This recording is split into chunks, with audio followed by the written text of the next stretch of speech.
পেজার বিস্ফোরণে নিহতদের শেষকৃত্য করার আগেই আবারও বিধ্বস্ত হল লেবানন। এবার বিস্ফোরণ ঘটানো হয়েছে যোগাযোগের তারবিহীন যন্ত্র ওয়াকিটকির মাধ্যমে। বুধবার দ্বিতীয় দফার এই বিস্ফোরণে অন্তত ২০ জন নিহত ও ৪৫০ জনেরও বেশি আহত হয়েছে বলে জানিয়েছে দেশটির স্বাস্থ্য মন্ত্রণালয়। জানা যায়, আগের দিন মঙ্গলবার লেবাননের কয়েকটি স্থানে হিজবুল্লাহর সদস্যদের ব্যবহার করা কয়েক হাজার পেজার একযোগে বিস্ফোরণের ঘটনায় ২ শিশুসহ নিহত হন ১২ জন ও আহত হন প্রায় ৩,০০০।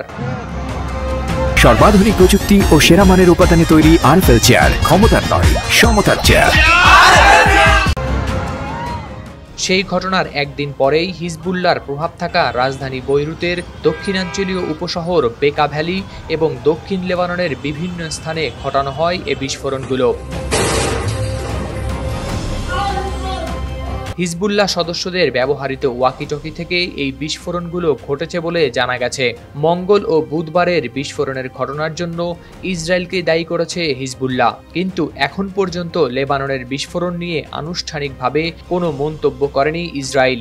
তবে বুধবার বিস্ফোরণের ঘটনার পর লেবাননের বিস্ফোরণ নিয়ে কোনো মন্তব্য না করলেও নিজেদের সেনাবাহিনী ও নিরাপত্তা সংস্থাগুলোর প্রশংসা করে ইসরায়েলি প্রধানমন্ত্রী ইয়োভ গ্যালান্ট বলেন, আপনাদের কাজের ফলাফল বেশ চমৎকার।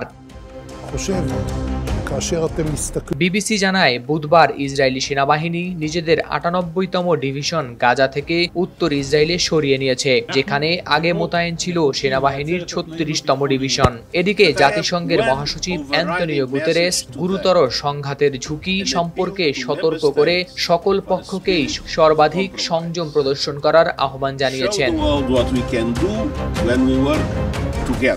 আল জাজিরার প্রতিবেদনে জানানো হয়, মঙ্গলবারের মতো বুধবারও বিভিন্ন স্থানে একযোগে অনেকগুলো স্থানে বিস্ফোরণের ঘটনা ঘটেছে। বুধবার যেসব বিস্ফোরণের ঘটনা ঘটেছে সেগুলোর অধিকাংশই ওয়াকিটকি বা রেডিওর মাধ্যমে ঘটানো হয়েছে।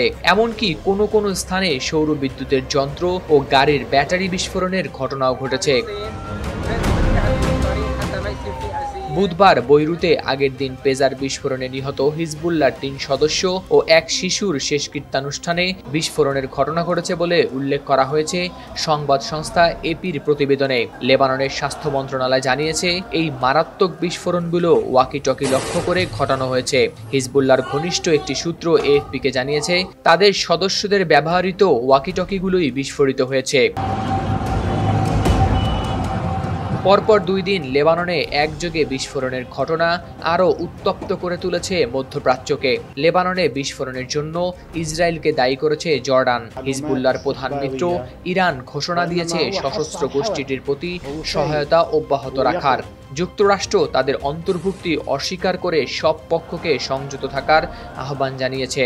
আজ বৃহস্পতিবার বিকেলে ভাষণ দেওয়ার কথা রয়েছে হিজবুল্লাহর প্রধান হাসান নাসরুল্লাহর। হাওলাদার শামীম, RTV।